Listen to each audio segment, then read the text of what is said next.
Welcome to the Rim Break Rodeo. We hope this video helps.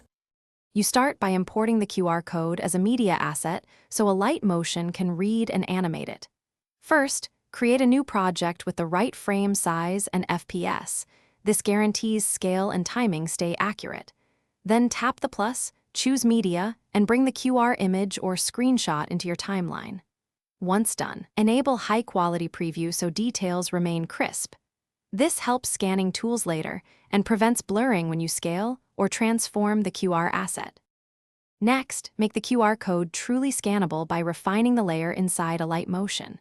Crop tightly so the QR fills most of the visible area.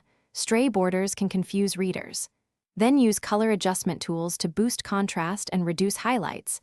This sharpens the black/white pattern that scanning algorithms rely on.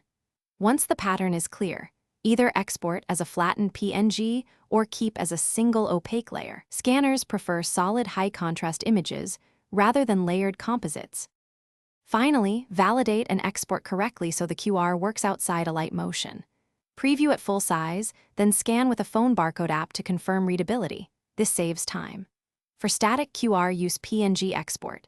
For animated reveals, export MP4 with a high bitrate so frames stay sharp.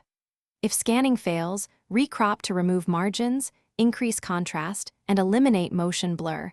Those are the usual culprits. Make sure to test the final file on multiple devices to ensure consistent scanning performance. Thanks for watching. Consider subscribing if we helped you.